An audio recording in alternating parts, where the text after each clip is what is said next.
사도신경으로 우리의 신앙을 고백하겠습니다. 나는 전능하신 아버지 하나님 천지의 창조주를 믿습니다. 나는 그의 유일하신 아들 우리 주 예수 그리스도를 믿습니다.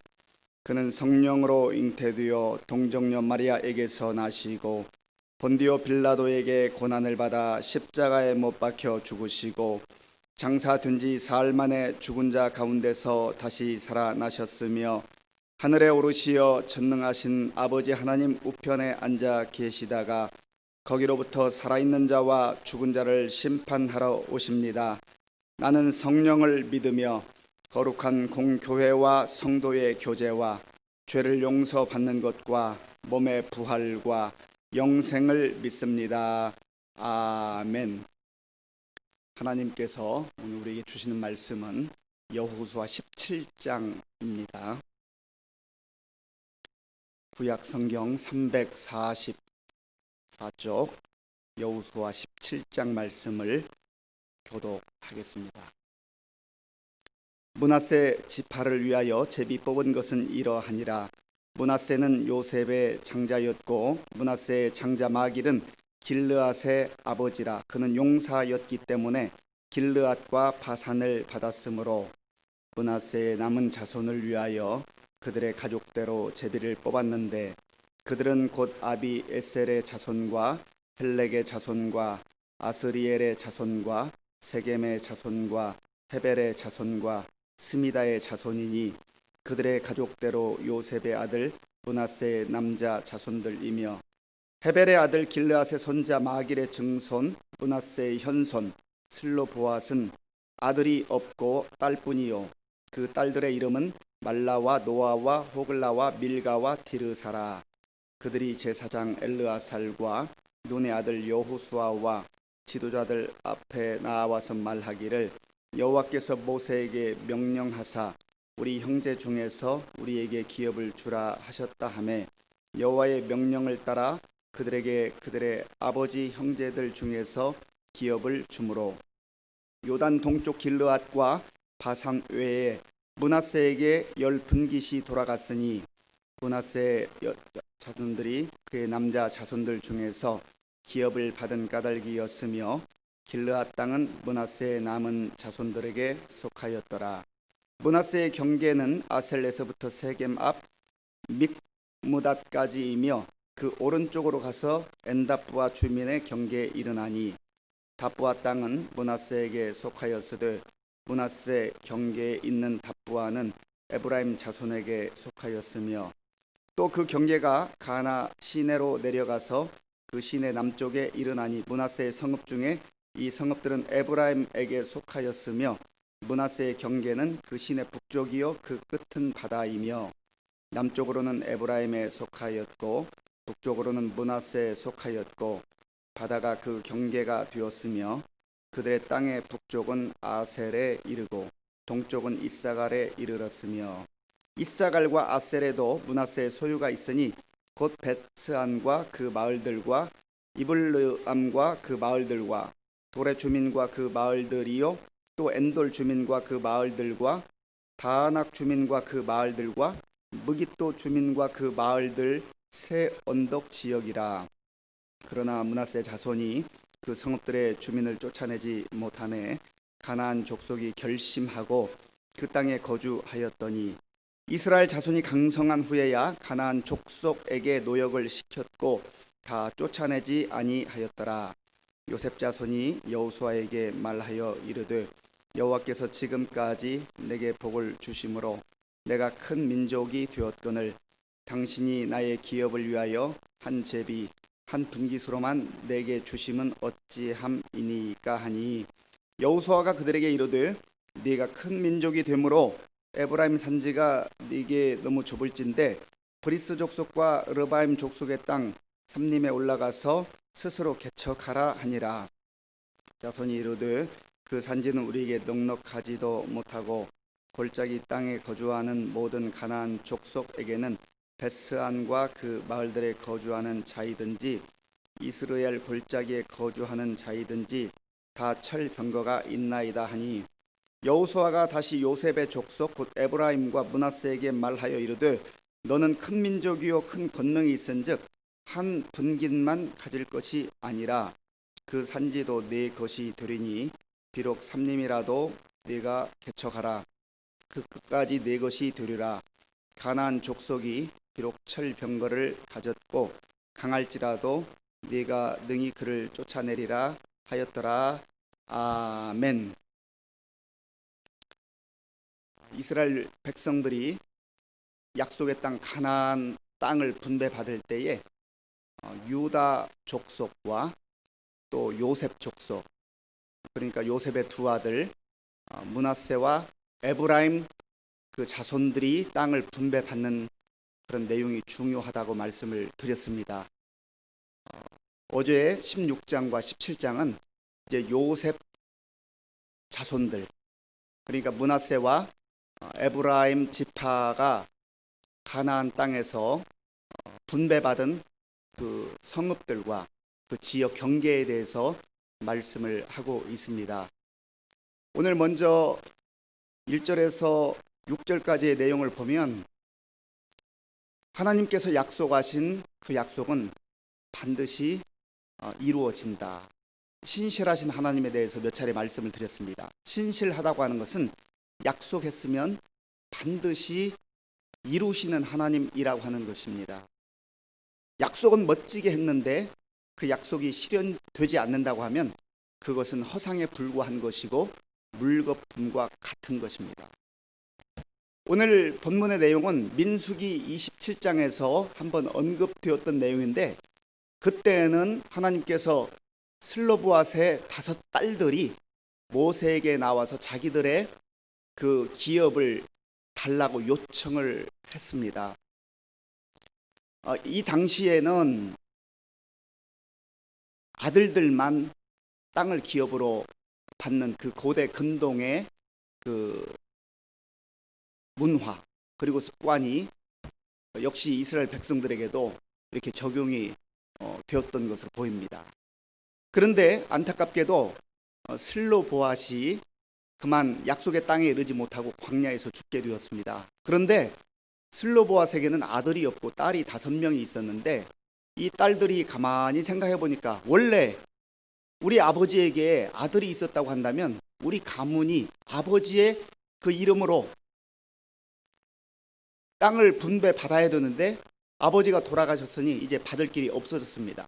그래서 모세에게 나와서 요청을 한 겁니다. 그때 모세는 이스라엘 백성의 지도자였지만 자기 생각과 자기 경험으로 판단하지 않았습니다. 하나님께 이 문제를 가지고 나가서, 하나님, 이 슬로보앗의 딸들이 지금 저 약속의 땅에 들어가면 자기 아버지의 그 분깃을 기업으로 달라고 하는데 어떻게 할까요? 라고 물었을 때 하나님께서는 모세에게 말씀하셨습니다. 저 슬로보앗의 딸들의 그 요청이 합당하다, 옳다. 그러니 약속의 땅에 이르거든 저들이 주지 않는 그러한 일이 있어서는 안 된다. 그렇게 약속을 하신 것입니다. 그때 민수기 27장에서 하나님께서 약속하셨던 그 약속의 때는 모세가 아직 살아있었고 광야에 있을 때였습니다.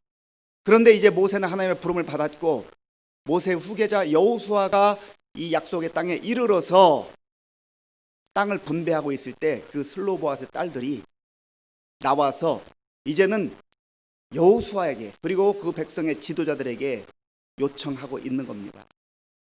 그때 분명히 모세를 통하여서 하나님께서 우리에게 약속을 주셨습니다. 이제 그 약속대로 우리에게 기업을 나누어 주세요 라고 하는 내용입니다. 자, 우리 본문 말씀 3절과 4절을 같이 읽겠습니다. 헤벨의 아들 길르앗의 손자 마길의 증손 므낫세의 현손 슬로보앗은 아들이 없고 딸뿐이요 그 딸들의 이름은 말라와 노아와 호글라와 밀가와 디르사라.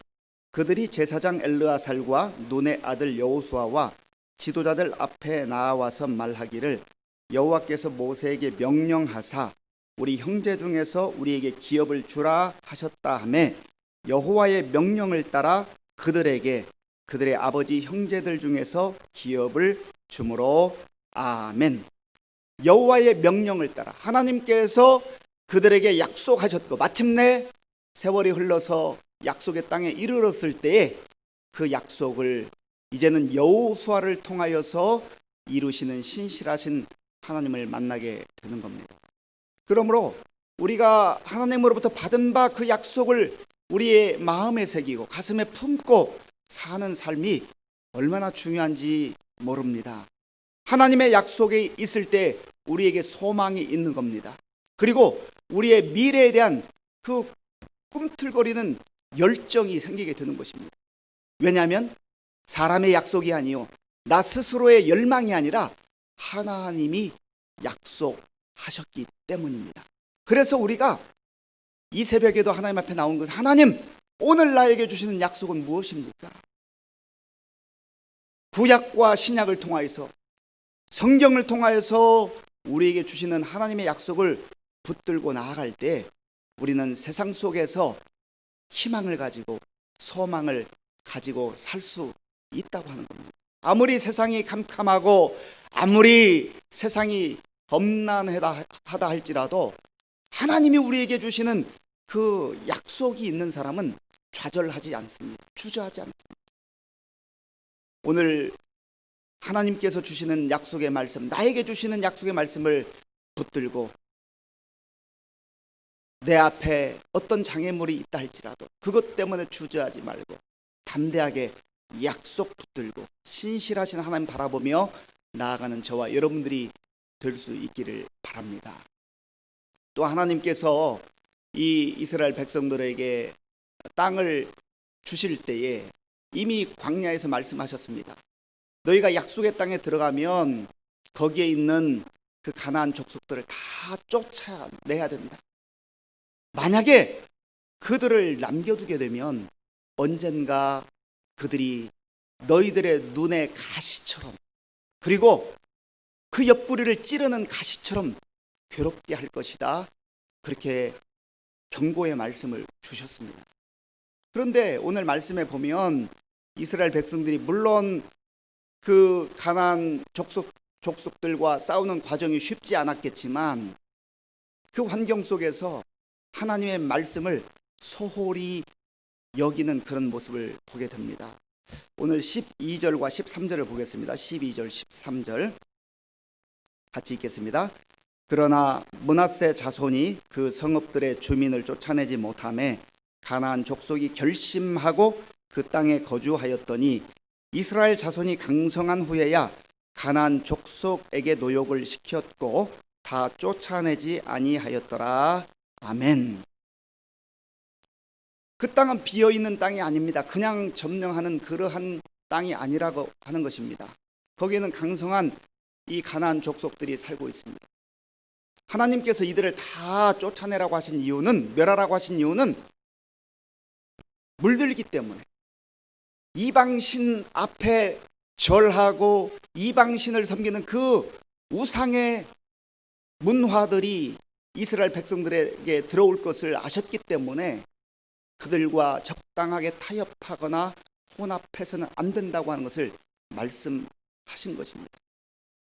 그런데 이스라엘 백성들이 이 하나님의 말씀을 경홀히 여겼습니다. 아니, 저들 좀 적당하게 남겨두고 우리가 정으로 그렇게 부리면 우리에게도 좋을 텐데요. 왜 다 쫓아내라고 하는 겁니까? 경제적 논리로 보면 이스라엘 백성들의 생각이 합리적인 것 같습니다. 그런데 사람의 생각과 하나님의 생각은 하늘과 땅의 차이만큼 큰 것입니다. 사람은 지금만 생각하지요. 하나님은 멀리 100년, 200년, 300년, 1000년 영원을 보시는 그 눈으로 말씀하는 겁니다. 그래서 훗날 이들이 쫓아내지 않은 이 가나안 족속들 때문에 정말 하나님의 말씀처럼 경고처럼 얼마나 많은 고난과 고통을 당했는지 알 수가 없습니다. 13절에 보니까 이스라엘 자손이 강성한 후에야 가나안 족속에게 노역을 시켰고 일 부리는 그러한 사람들로 삼았다는 것이죠. 다 쫓아내지 아니하였더라.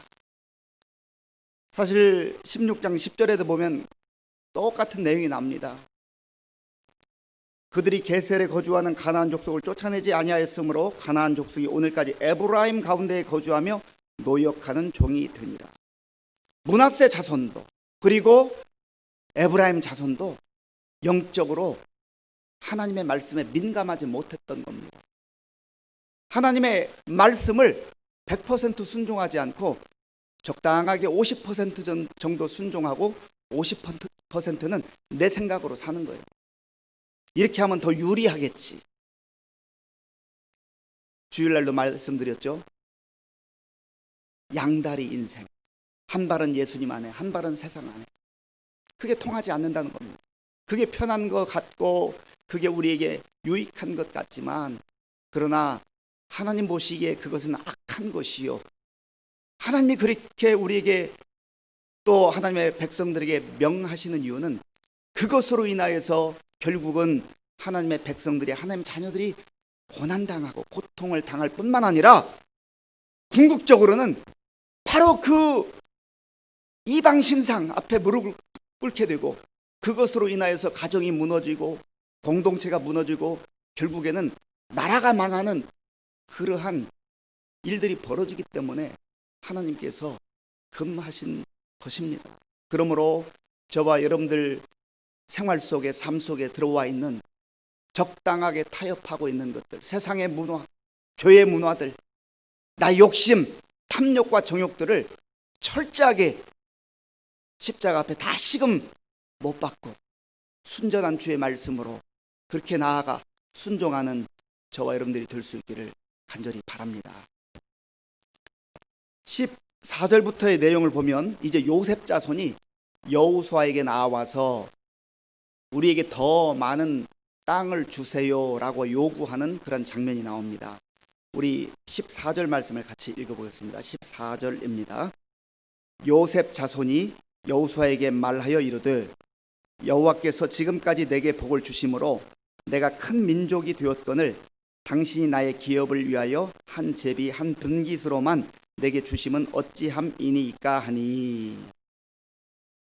사실 이들이 므낫세 반지파는 요단강 동쪽에서 이미 기업을 받았습니다. 그리고 요단 서편에서는 또다시 므낫세 반지파가 기업으로 받았고, 그리고 에브라임 지파도 자기들의 기업을 받았습니다. 그럼에도 불구하고 이들에게 자기들의 그 어떤 영적 우월감 그리고 욕심과 교만함이 들어가 있던 것 같습니다. 왜냐하면 사실 이 요셉의 두 아들이 두 지파가 된 것이거든요. 레위 지파가 하나님께서 그들을 이제 성막에서 일하는 그런 특별한 사람들로 따로 떼어 놓으셔서 그들에게는 하나님이 기업이 되시고 땅을 주지 않고, 이제 므낫세와 에브라임 두 아들을 지파 삼으셔서 그들에게 많은 것을 주셨는데도 만족하지 못하는 거예요. 그러니까 이들에게 여호수아가 이렇게 말했습니다. 15절을 제가 읽어보겠습니다. 여호수아가 그들에게 이르되 네가 큰 민족이 되므로 에브라임 산지가 네게 너무 좁을진데 브리스 족속과 르바임 족속의 땅 삼림에 올라가서 스스로 개척하라 하니라. 스스로 개척하라는 거예요. 저기 삼림이 산간지역이 있는데 가서 얼마든지 개척을 하면 더 넓은 땅을 가질 수 있다고 하는 것입니다.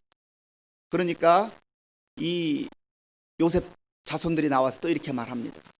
거기는요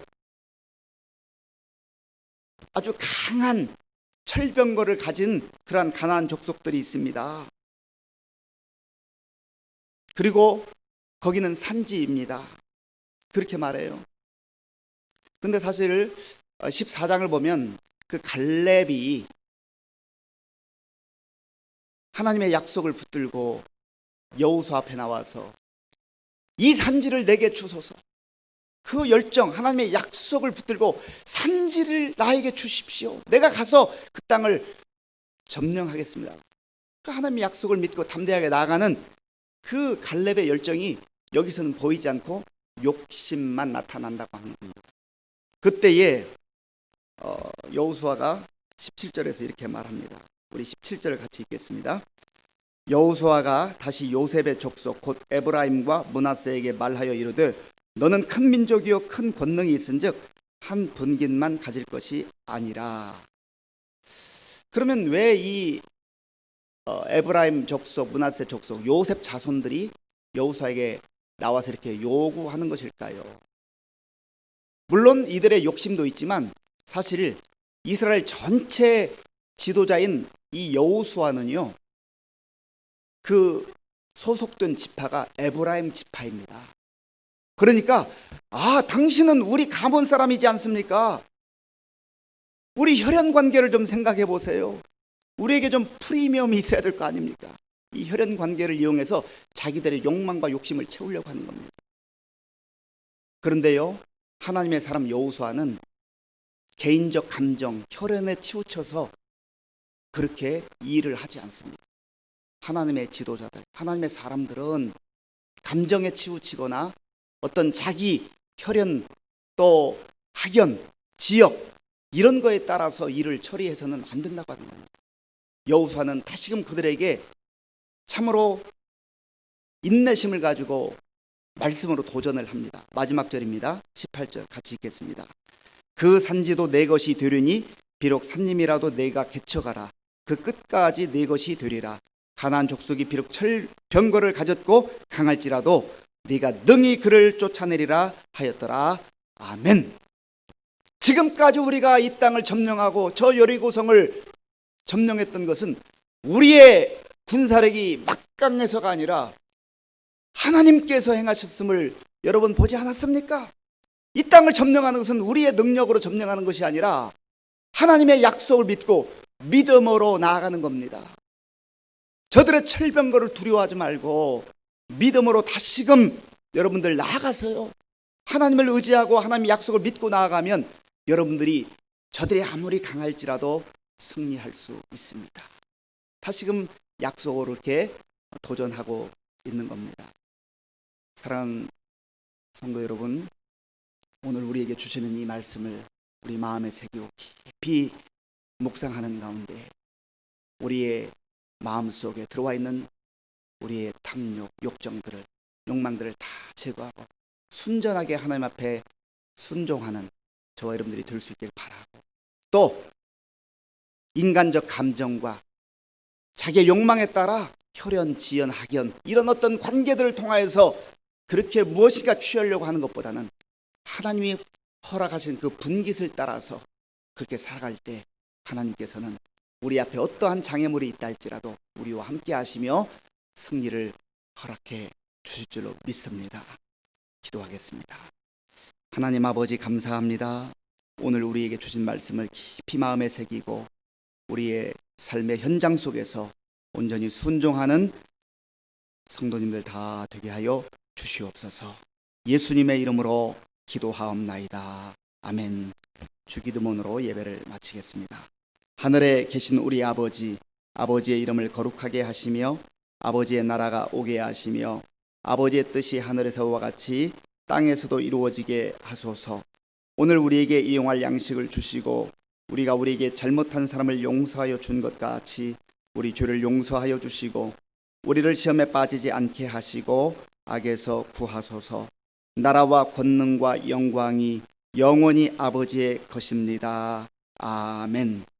오늘 우리에게 주신 말씀을 깊이 묵상하며 기도하시고요, 또 나라와 민족을 위해서 우리 교회와 가정을 위해서 기도하겠습니다. 하나님 아버지 감사합니다.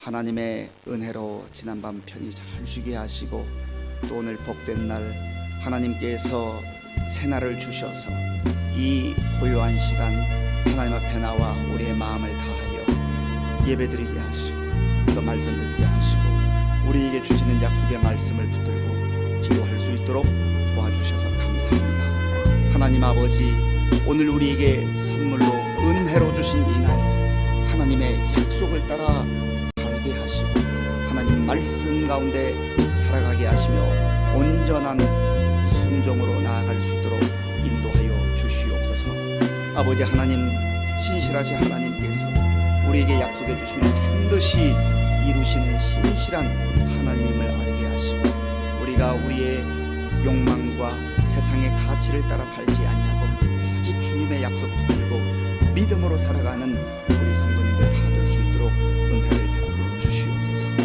아버지 하나님, 우리의 마음속에 있는 우리의 실체를 보게 하시고 우리의 생각을 보게 하시고 우리의 발걸음의 현주소를 보게 하셔서 정말로 주님이 기뻐하는 그 길로 나아가는가를 다시금 확인하게 하시고 행여라도 한 발은 예수님 안에 한 발은 세상에 두고 있다면 철저하게 다시금 예수님 안으로 들어오게 하시고 아버지 하나님 십자가에 못 박을 것 못 박게 하시고 순전한 믿음으로 살아가는 우리 모든 성도들 다 될 수 있도록